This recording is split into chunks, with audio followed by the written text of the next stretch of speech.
All right. We are live. A to Z Sports Big Orange Game Day Reaction Show here on the A to Z Sports Network. Live every halftime and post game for Vols football this season. I'm Charlie Burris. That is former Vols quarterback John Compton. And before we dive in, we got to tell you about the great sponsors that keep the show running. Lipscomb University Sports Analytics grad program. Turn your passion in sports into a career at Lipscomb University. The Lipscomb Sports Analytics and Window Nation. Buy 2 windows, you'll get 2 free. No payments for 2 years. WindowNation.com. Oh boy, it is 48-7, and the only reason that ETSU has 7 at all was a terrible snap and just crappy play all the way around from Tennessee's offense that basically gave ETSU the ball on the goal line, and they were able to convert. But this was just ridiculous, doing whatever they want to when they're running just normal plays. But then also, a bomb Hail Mary of sorts from Joey Aguilar to Mike Matthews. It was a fun half. What's up, Crump? What'd you think of that half?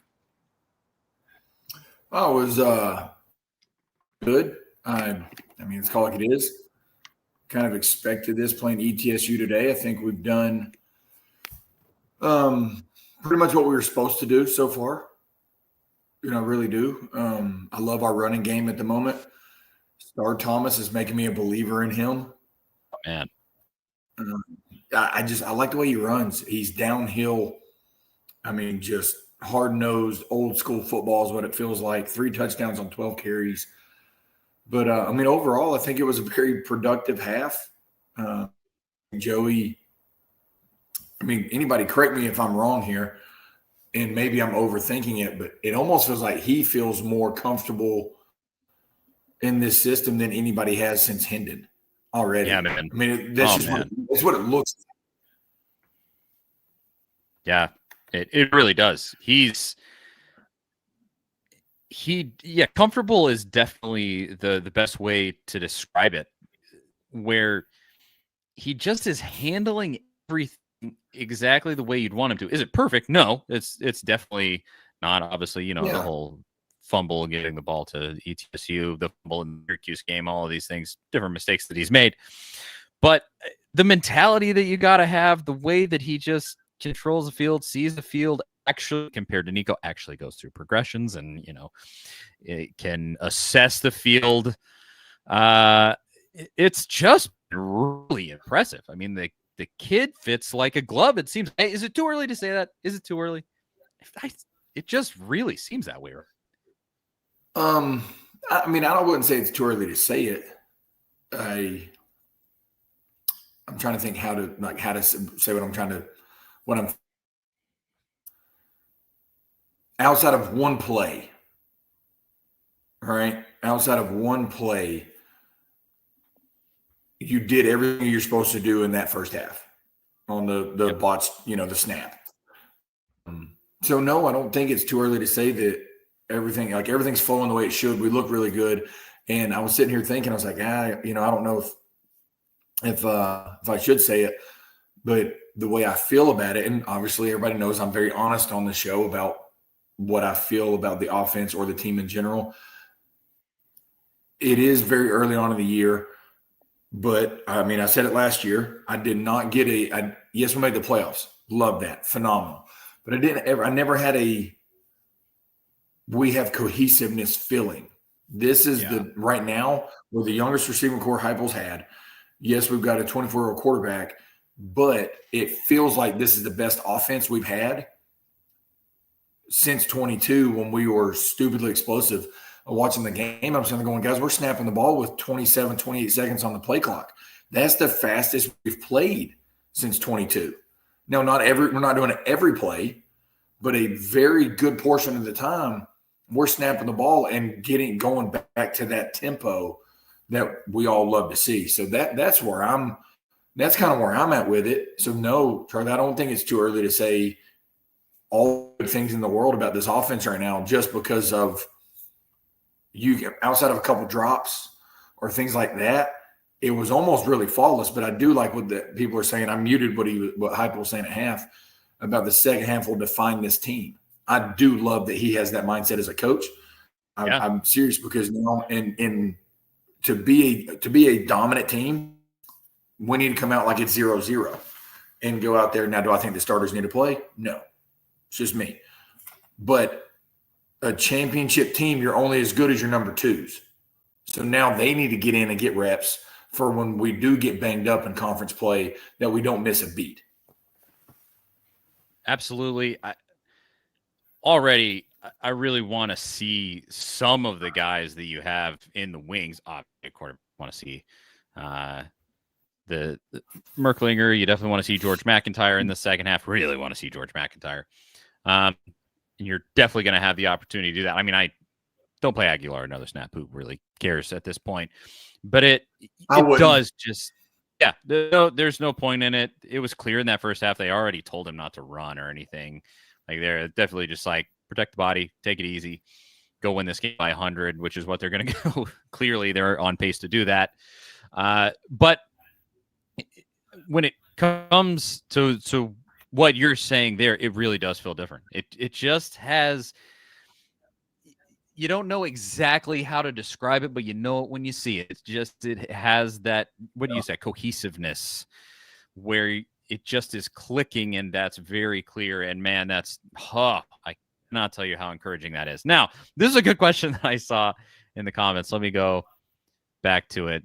Moondrop says, do y'all think that the throw to Mike Matthews for the touchdown is an interception in SEC play? I would hope in SEC play that pass never leaves his hand, probably, but no. See, I'm gonna disagree with that, Charlie. Really? And here's why. Now, I'm going to speak out of both sides of my mouth here. Okay, I am the proverbial quarterback that goes, "That is so stupid. You should never do that. Why would you throw that ball?" Right? I mean, because you shouldn't throw that ball.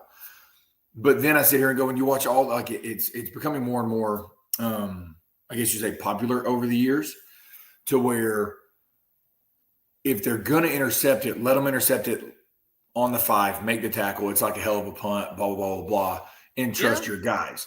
We do have the playmakers. So would you like it to be intercepted? Obviously not. Do you want it to be a touchdown? Yes. But what I did like to see is he gave them a chance, or with 2 receivers, Matthews going up and making a play. So depending on situation in next week, since we are essentially starting conference play next week, I would love to see that, because you make a play like that early on, momentum instantly in your favor. If it's a pick and you get them out on the 5, you're like, damn, well, hell of a punt. You know what I mean? Like that. So I completely understand what you're saying. I just think now, if we're throwing that on our 5 and we're doing it at 50, I'm 100% with you. But that's a great throwing point. it into the position that he threw it, I also now 100% agree with the throw, because now you got to rely on your receivers. God forbid it's intercepted. You better get them down. It was a hell of a punt.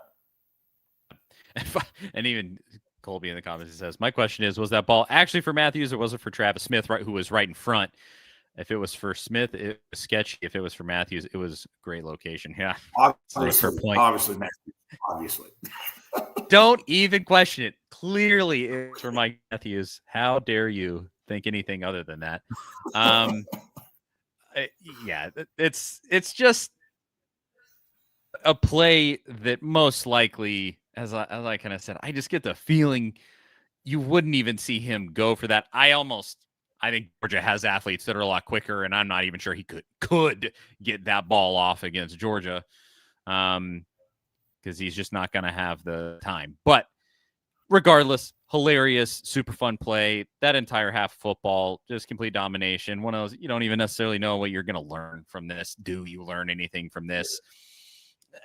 Sort of yes, sort of no. You can learn the things that we've been talking about, where you can really see the team cohesion, and you can see that Joey Aguilar really knows how to run that system. But outside of that, you just want to see the young guys, and you want to make sure everybody stays healthy. I mean, it's 48-7 at halftime. This Yes. is this was over well before it started. And Yes.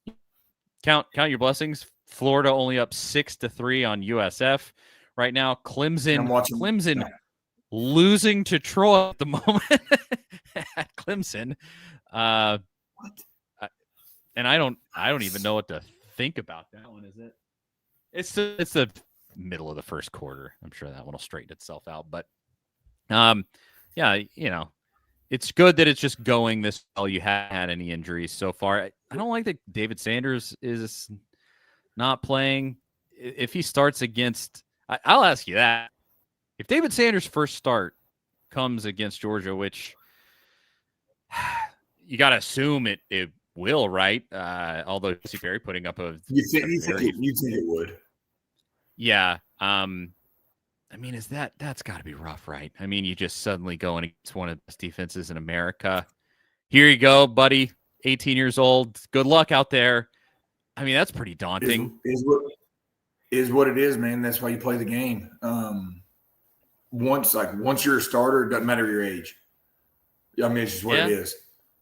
I mean, hell, Syracuse had a 16 or 17-year-old playing corner last week. Mm-hmm. Like, actually. That's a good point. He just turned 17 or something, and he's playing corner against Tennessee. Like, so, I'm with you, but yeah. He wins a starting job, then that means he's done something right. So I don't think he'd have an issue with that. And I mean, I'll say this: if our O-line's playing as well as they have the past 2 weeks, and our starting tackle's not even out there, that's a good sign down the road. Yeah, that's true. Yep. Well, let's dive into this. We got to pay the bill here with a paid segment, of course. The Lipscomb Sports Analytics program answers the halftime show. And last week we went into the win percentage for Tennessee at halftime. Last week at halftime, it was basically 100%.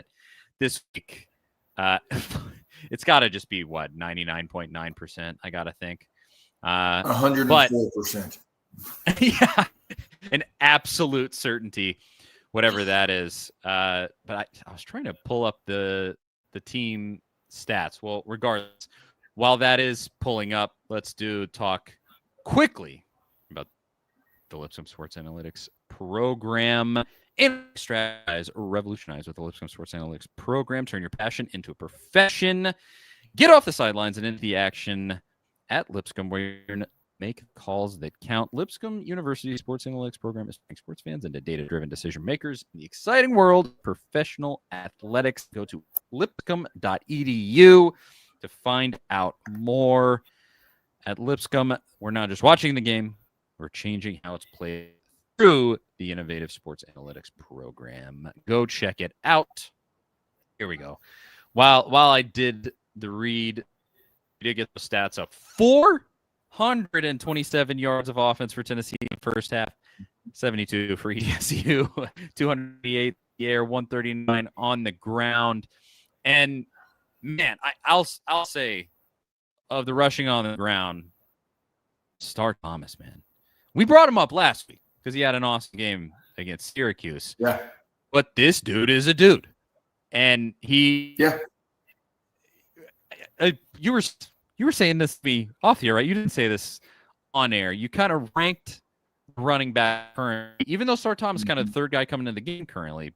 You said he's the best guy. What are your thoughts on him? Truthfully, if you look at recent history of like national championship teams or national championship contending teams, what's one thing that they kind of have in common? A running back duo. Meaning the more running backs you have and the fresher you are, the better we are in the fourth quarter. If it's me, just by watching how they play, Star starts the game, Peyton Lewis is right there ready to go, and Bishop being the number 3. That's not a slight on Bishop. I really love how Star's downhill. Make your read, get in the way, old school smash mouth, tailback, downhill football. Peyton Lewis, damn good back. I like him, but I don't think that he's at the level of the other ones. That's why he only has 3 carries and the other ones combined for 20. So, that's the way that I would rank them. But that's a positive for us because once again, championship contending teams, even for SEC championship, have a duo of running backs. We've got a trio of running backs. So that's the positive for me. And I'll talk about it all offseason. My biggest concern was replacing Dylan Sampson. I'm now not concerned. Yeah. I mean that, and not only am I not concerned necessarily, I think the setup is really advantageous to be better down the road because you're not going to be so beaten up. I mean, the guy Sampson couldn't play in the Ohio State because he was so beat up. And now you got 3 guys. None of them are probably the dude that Sampson was, but collectively could potentially the result could be better. And that's another awesome thing on top of Aguilar, like you were saying before. It never fully clicked last year, almost at any point besides Sampson. And here it just seems like it has just fallen right into place, like nice little puzzle pieces. We'll see next week if it really stacks that way. But just really exciting to see.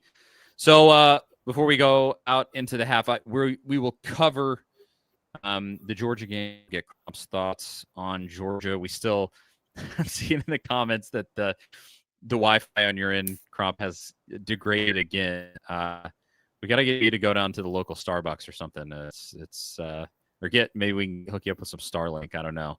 But we will get that figured out. Ain't much I can do living in. Yeah, it is a geographic thing as far as that goes. But we'll be back in the post game to talk everything. Obviously, if anything interesting happens, hopefully, with George McIntyre, maybe some interesting things with the backups. We'll talk about all of that. But otherwise, we'll cover the Georgia game in the post game and be back here with all y'all. All right. I think we'll be back in just a minute. We'll see y'all guys in a little bit.